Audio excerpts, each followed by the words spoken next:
காட்டு மிருகங்களுடைய சத்தத்தை நம்முடைய காதுகளிலிருந்து விலக்குவதின் நிமித்தமாக, தேவனுடைய சத்தத்துக்கு கீழ்ப்படிந்து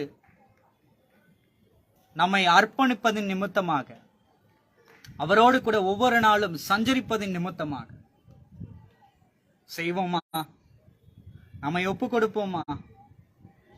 அவர் நீதியுள்ள நியாயாதிபதியாய் மீண்டுமாய் வருவேன் என்று பரமேறி சென்றிருக்கிறார். நிச்சயமாக அவர் வருவார். அவர் வரும்பொழுது நாம் ஆயத்தமுள்ளவர்களாய், அவருக்கு முன் நிற்க திராணியுள்ளவர்களாய், அவருடைய மகிமைக்கு முன்பதாய் நாம் தைரியமாய் நிற்கிறவர்களாய் நம்மை தகுதிப்படுத்திக் கொள்ள வேண்டும். நம்மை தகுதிப்படுத்திக் கொள்ள வேண்டும். ஏன் இவ்வாறு நான் சொல்லுகிறேன் என்றால், ஒரு காரியத்தை நீங்க நன்றாய் அறிந்து கொள்ள வேண்டும். ஒரு உதாரணத்துக்கு சொல்றேன். சரியான சீதோஷ நிலையில வாழுகிறதான நமக்கு ஊட்டி, கொடைக்கானல் போன்றதான குளிர் பிரதேசங்கள்ல என்ன பண்ண முடியாது? நம்மளால போயிட்டு என்ன பண்ண முடியாது? வாழ முடியாது. ஏன்? அதனுடைய சீதோஷ நிலை வேறு. அங்க வாழ்றவங்களுக்கு அது பழகி இருக்கும். அதனால அங்க என்ன பண்ணுவாங்க? அவங்க வாழ்வாங்க. நாம இங்க இருக்கிறதான சீதோஷ நிலைக்கு நாம என்ன பண்ணிட்டோம்? பழகிட்டோம். அதனால நம்ம என்ன பண்ண முடியாது? அங்க போயிட்டு வாழ முடியாது.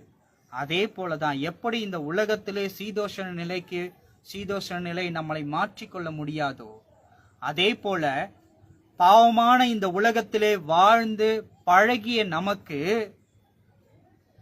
நித்தியமான பாவமில்லாத ஒரு பரலோகத்திலே சென்று நம்மால என்ன பண்ண முடியாது?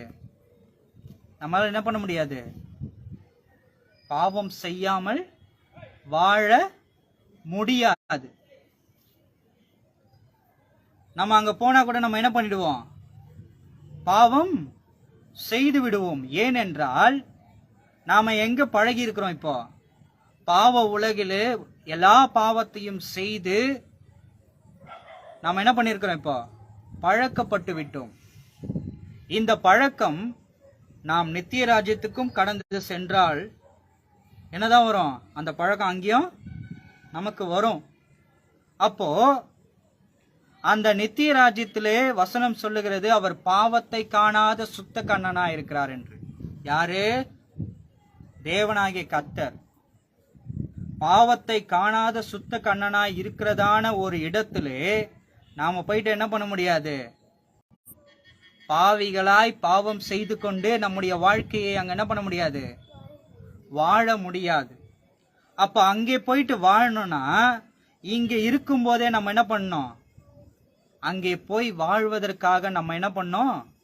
தகுதிப்படுத்திக் கொள்ள வேண்டும். அதற்காகத்தான் மீண்டும் மீண்டுமாய் மறுபடியுமாம் சொல்லிக் கொண்டிருக்கிறோம். நாம் ஆயத்தமுள்ளவர்களாய் காணப்பட வேண்டும். நாம் ஆயத்தமுள்ளவர்களாய் காணப்பட வேண்டும். எதற்கு? பாவம் நிறைந்ததான இந்த பூமியிலிருந்து பாவமில்லாத பரலோகத்துக்கு சென்று நம்முடைய வாழ்க்கையை நாம் வாழ வேண்டும் என்றால், தேவனோடு கூட நாம் இருக்க வேண்டும் என்றால், இந்த பாவ நிறைந்ததான பூமியிலேயே நாம் எப்படிப்பட்டவர்களாய் வாழ வேண்டும்? பாவமில்லாதவர்களாய் நாம் வாழ வேண்டும். நம்ம என்ன பண்ணோம்? பாவமில்லாதவர்களாய் வாழ வேண்டும். இதைதான் பேதுரு கூட கேட்கிறார் இயேசு கிறிஸ்து கிட்ட. இயேசு கிறிஸ்து சொல்லும் பொழுது, இது எப்படி ஆகும் ஆண்டவரே? மனிதனால் இது கூடாத காரியமாயிற்று என்று சொல்லிட்டு பேதுரு கேட்கிறார். அப்ப இயேசு கிறிஸ்து உடனே சொல்றதான ஒரு காரியம், ஆமாப்பா, இது மனிதனால் முடியாது. யாரால முடியும்? தேவனாலே கூடும். இது மனிதனால் கூடாத காரியம்தான். மனிதன் பாவத்திலே விழுந்து போவான் தான், இல்லை என்று நான் சொல்லவில்லை. ஆனால் யாரால் கூடும்? தேவனாலே கூடும். எப்படி?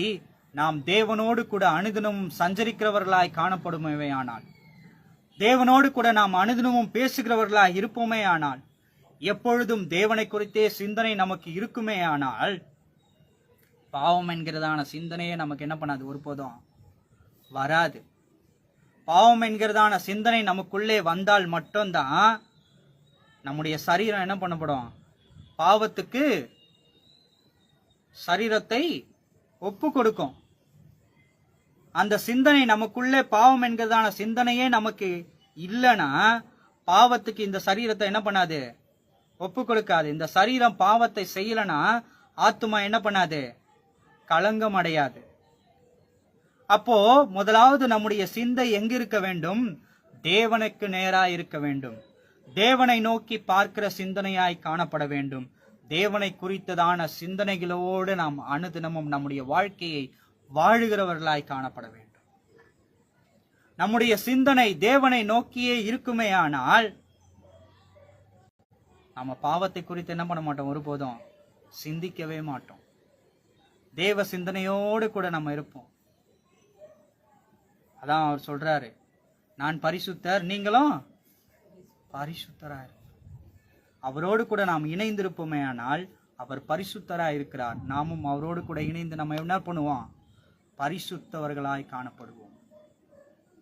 அப்ப நம்முடைய சிந்தை எப்படிப்பட்டதா இருக்க வேண்டும்? தேவனோடு கூட சஞ்சரிக்கிறதான ஒரு அனுபவத்தோட காணப்பட வேண்டும். தேவனோடு கூட உறவாடுகிறதான அனுபவத்தோட காணப்பட வேண்டும். தேவனோடு நடக்கிறதான ஒரு அனுபவத்திலே நாம் நிலைத்திருக்க வேண்டும். மாறாக